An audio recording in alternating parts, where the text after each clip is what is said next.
আসসালামু আলাইকুম। কেমন আছেন? কেমন আছেন বেটা? জিজ্ঞাসা করছে আপনি কেমন আছেন?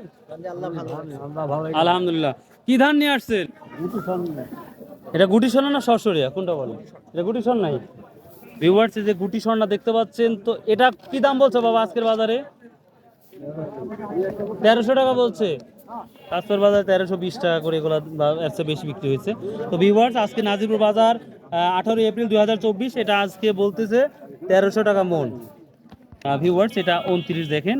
তো আজকের বাজারটা কি বলছে? 29 ধান 1330 টাকা বলতেছে। ধানের অবস্থা খারাপ আর চাউলের দাম বেশি, এইটাই হচ্ছে আমাদের বাংলাদেশ। তো এটা 1320 টাকা বলতেছে। গাজীপুর বাজারে তুলনামূলক প্রচুর ধান ধান কম ওঠে, তারপরে আপনারা বলেন, এই জন্যই আমি ভিডিওটা করতে আসছি। আসসালামু আলাইকুম। কেমন আছেন বাব? আলহামদুলিল্লাহ। বাব, কি ধান নিয়ে আসছেন আজকে?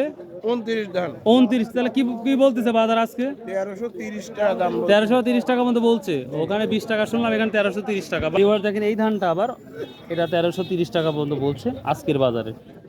মিনিকেট কত চলছে ভাই? মিনিকেট ওঠে না না? নাজমুল বাট উঠেই না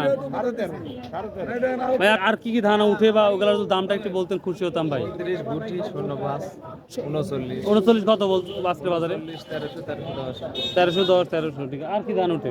গুটি 1300 গুটি 1300, এই তো ধান না ভাই? 05 হলে 1310। 1310। তো ভিউয়ার্স, এই তো ধানের আমি একটা ছোট্ট একটা আপডেট দিয়ে দিলাম। তো নাজিরপুর, আমি বারবারই বলি, নাজিরপুর বাজারে সেভাবে ধান ওঠে না। তারপর আপনারা রিকোয়েস্ট করেন বারবার যে নাজিরপুর বাজারে যেন অবশ্যই ভিডিওটা দেন ধানের। তো তা দিলাম, আশা করি আপনাদের ভালো লাগবে। যদি লাগে অবশ্যই সাবস্ক্রাইব করতে ভুলবেন না। ভালো থাকেন, সুস্থ থাকেন। আসসালামু আলাইকুম ওয়া রাহমাতুল্লাহ।